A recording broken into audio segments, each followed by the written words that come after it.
This story comes from a series of books entitled Short and Shivery, a collection of old haunting folk tales gathered into a collection of books by Robert D. Sansucci.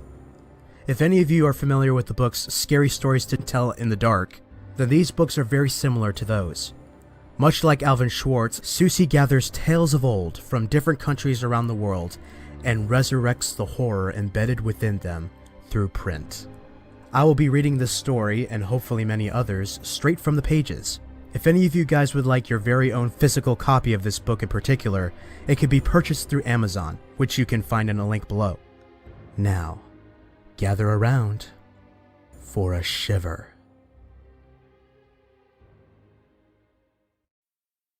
This story comes from right here in the United States, Ohio to be specific.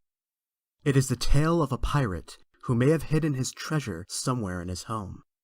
It was included in Charles M. Skinner's Myths and Legends of Our Own Land in 1896. This story is called The Accursed House. An old farmhouse belonging to a man named Herman Deleuze once stood near Gallipolis, Ohio. Though he paid scant attention to his fields or livestock, and the house was little better than a ruin, the old man never lacked for anything. He kept to himself and discouraged his neighbors from visiting. Many people suspected that Deleuze had been a pirate. He called his place the Isle of Pines, after a notorious gathering place for buccaneers in the West Indies. On those rare occasions when the Reverend Henry Galbraith and his son William visited, the only two callers Deleuze would tolerate, the man made no attempt to conceal the strange objects from distant lands and curious weapons that filled his house. As William grew older, he asked more and more questions about the old man's source of wealth. The boy was sure that Deleuze had pirate treasure hidden in the house. Though the old man never appeared to have much money at one time, he always had enough to meet his needs, and he always paid for things with old Spanish gold pieces. This convinced the people of Gallipolis, and young William in particular, that he was a former pirate. Some even suggested that he had moved so far away from the ocean because there was a price on his head. But all William's efforts to get the old man to reveal the source of his gold failed. Deleuze remained tight-lipped, never providing any clue as to the whereabouts of his treasure, if indeed it existed. When it came time for Deleuze to die, he passed away alone, and he was buried quietly in the nearby cemetery. The Isle of Pines was locked up, while inquiries were made to determine if there were any relatives to claim the estate. Now it chanced that while this was going on, the Reverend Galbraith was away for a month-long visit to Cincinnati.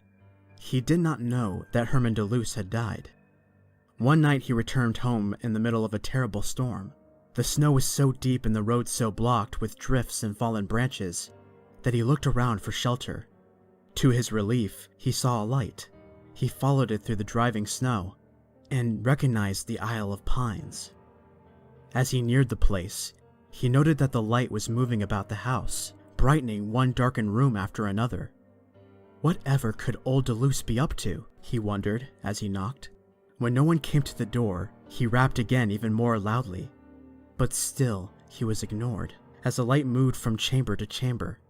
Finally, afraid of freezing to death, the Reverend put his shoulder to the door and forced it open.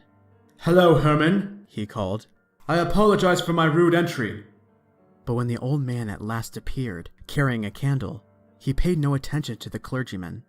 Instead, he wandered around like a sleepwalker, muttering to himself, searching for something.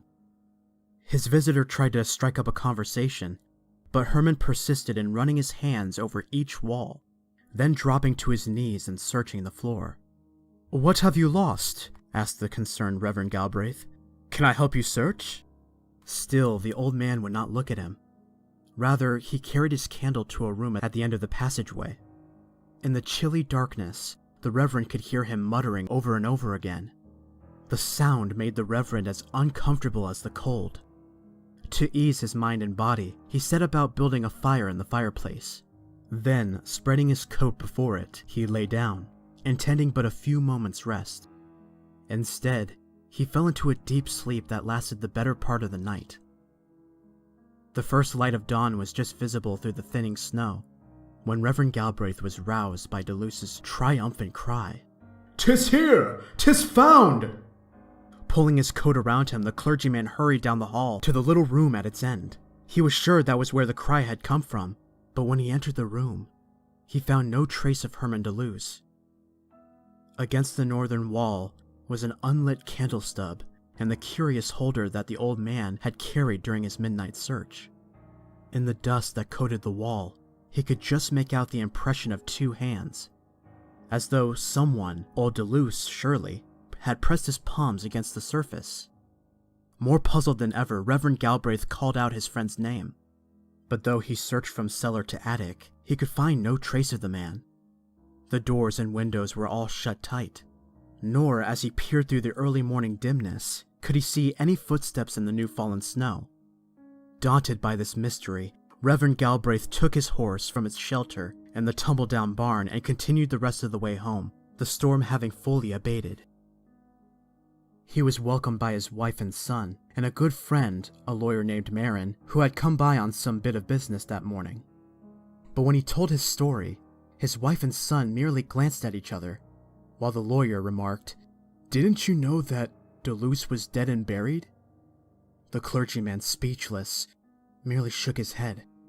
"You must have been dreaming," said his son, but William's eyes shone with a curious light. Reverend Galbraith insisted, "I tell you, it happened just as I said." "If you like," said the lawyer good-naturedly, "we will go there tonight and investigate. Perhaps the ghost will appear again after dark." "Play the fools if you want," exclaimed William. "I have business on the other side of town. I won't be back until supper." By 9 o'clock, when the lawyer came to accompany Reverend Galbraith to the Isle of Pines, William had not returned. "I'm relieved he isn't here," the clergyman confessed to Marin. "He seems to have no patience with talk of ghosts." Together they rode out to the farm. Just as the clergyman had reported, the 2 men saw a light appearing first at one window, then the next. But when they drew near, the place went suddenly dark. The front door stood open. "I know that I locked it securely when I left," said Reverend Galbraith. Inside, all was darkness and silence. The men had brought candles, which they now lit. In the thick dust on the floor, they saw the marks of the clergyman's stay and his footprints. A second set of footprints led purposefully from the front door down the hall to the little room at its end. The door, which had been opened that morning, was now shut. Flickering candlelight shone beneath it. "Someone else had been here since you left," said the lawyer. "And I believe he is still here." Suddenly from behind the door came a scream, then the sound of a heavy body hitting the floor, then silence. Trembling, the 2 men hurried down the passage. Inside the little room, they found the northern wall broken open. From the hollow space behind it, several pouches had spilled their golden contents, while just below, William Galbraith lay sprawled on the floor, covered with antique Spanish coins. With a cry, his father stooped to pick him up, then staggered back in horror, for the young man was cold and dead. A post-mortem examination revealed no cause of death, and a jury issued a verdict of death due to a visitation of God. But Reverend Galbraith remained convinced to the end of his days that his son had been frightened to death by something quite ungodly in that accursed farmhouse.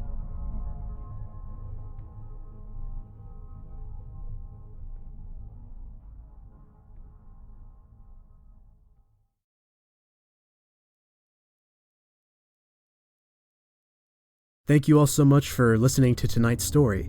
If you'd like to hear more, feel free to subscribe. If there's a horror story that you'd like me to narrate, feel free to email me at catacombslibrary@gmail.com. You can also follow me on social media using the links below, and if you'd like to donate to my Patreon, you can do that as well.